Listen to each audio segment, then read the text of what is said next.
As in ball handling judgment, recognizing rotation and alignment errors takes experience in finding a method that works for you. The NFHS rules recommend the use of a lineup card to track players on the court.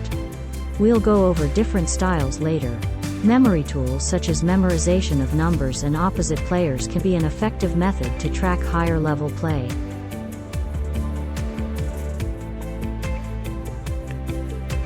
Here are the basics. There are 6 positions on each side of the court, numbered counterclockwise 1 through 6. The positions are named according to front or back row, left, middle or right. When the team wins a rally and gains serve, the positions rotate clockwise 1 position, with the player occupying the right front, position 2, rotating to right back, position 1, and will serve next. The player occupying the right back rotates 1 position to their left, etc.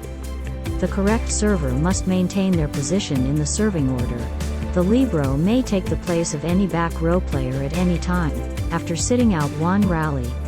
The libero may also serve in 1 position in the rotation.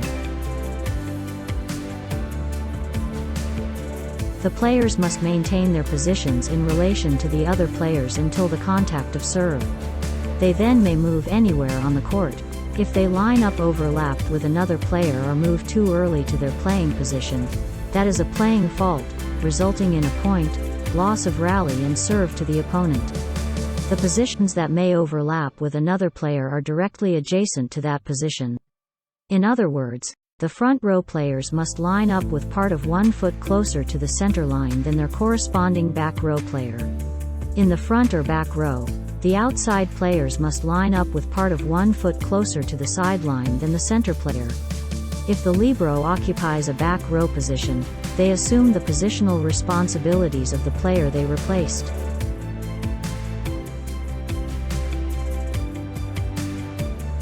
Positions that are not in direct relation, front or back, have no overlap possibility.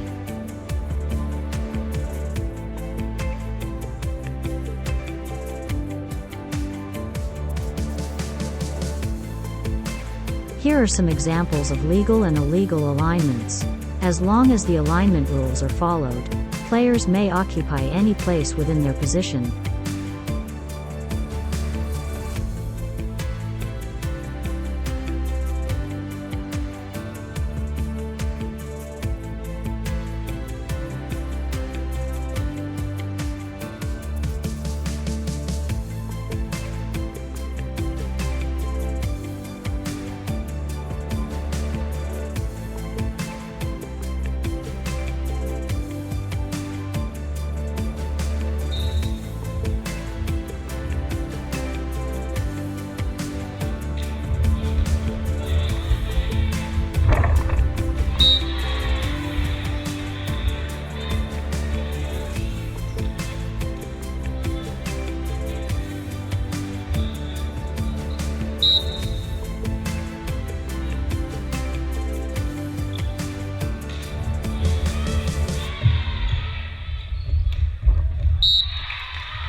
Here are some tips on recognizing rotation and alignment errors.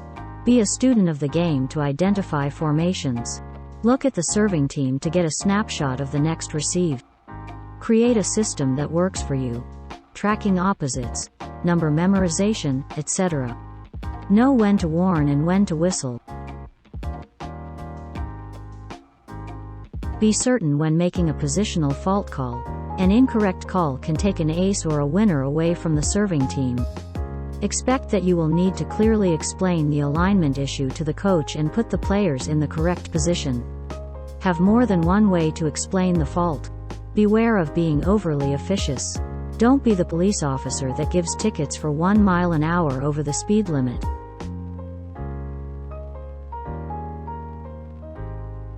NFHS and CVOA recommends that the R2 keep a lineup card. More advanced referees can track rotations and overlaps by memory or player positions. Strive to become one of those referees. It makes the game flow more easily. Experience is key. The key to using a card is to become proficient enough that you don't slow the pace of the game. Don't bury your nose in the card and miss a great game. Until you can go without a lineup card, here's some techniques and card samples to help you. Here are some different styles of lineup card that have proven to be popular. Number 1, the rotation chart. Number 2, the serving list.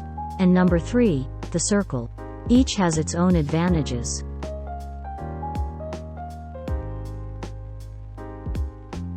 But what are we supposed to put on this card?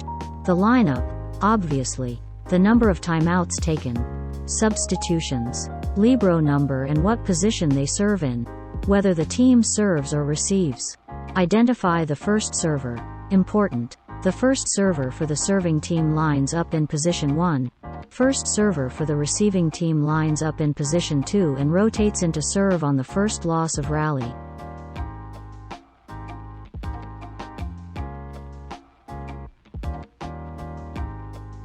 Here's what you'll get from the coach at the start of the match or set. NFHS rules require the lineup to be submitted in serve order. Also to be identified is the court captain and the libero.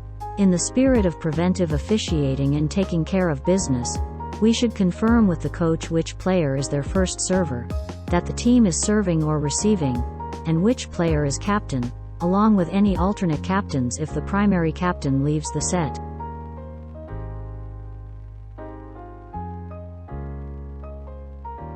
If the team is serving, here's what it will look like. No opposite players can be on the same row since they are separated by 2 other players. With the circle format, it is easy to identify opposite players.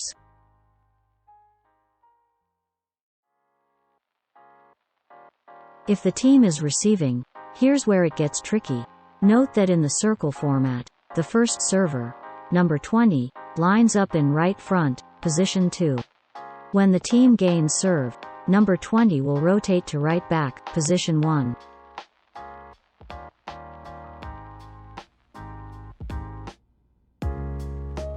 Effective use of the lineup card is an NFHS point of emphasis this year.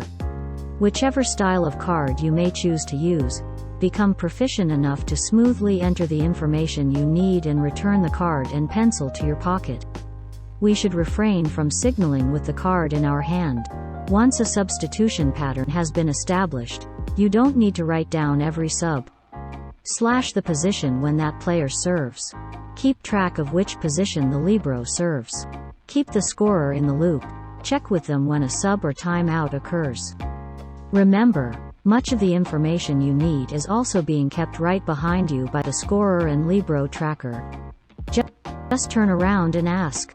And don't give the court back to the R1 until you are through writing.